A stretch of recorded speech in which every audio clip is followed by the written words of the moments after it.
14 साल के तूफानी बल्लेबाज वैभव का शतक क्या तुक्का था? यह सवाल इसलिए क्योंकि उसके बाद की तस्वीरें डराने वाली रही हैं।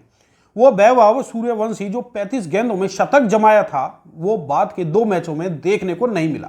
और बड़ी बात यह है कि अगले दोनों ही मैचों में वैभव का विकेट चटकाने वाली गेंद का मिजाज भी लगभग एक जैसा रहा।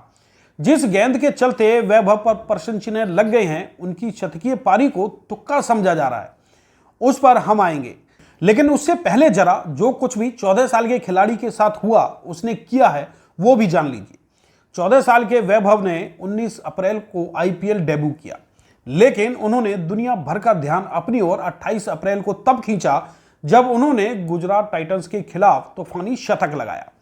वैभव ने गुजरात के खिलाफ आतिशी पारी खेलते हुए सिर्फ 38 गेंदों में ही 101 रन ठोक दिए, जिसमें 11 छक्के और 7 चौके शामिल थे। अपनी इस धुआंधार इनिंग के दौरान वैभव ने शतक सिर्फ 35 गेंदों में जमाया। ऐसा कर वो आईपीएल में शतक लगाने वाले सबसे तेज भारतीय बन गए थे।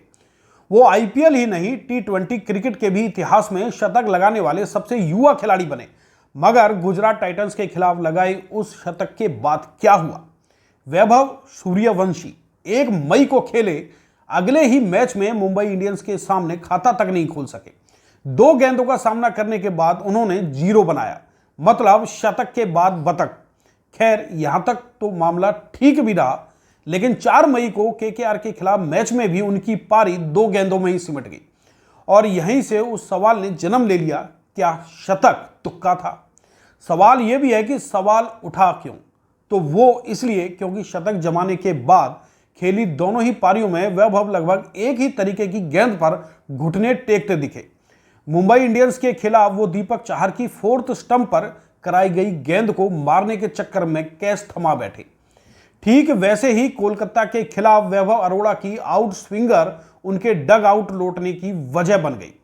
मतलब शतक के बाद अगले दोनों ही मैचों में बाहर की गेंदों से छेड़छाड़ वैभव को भारी पड़ गया। उनका खराब शॉट सिलेक्शन उनके आउट होने की वजह बना। शतक तुक्का था या नहीं, वैभव के सामने उसका जवाब देने के लिए अभी भी 2 मुकाबले हैं।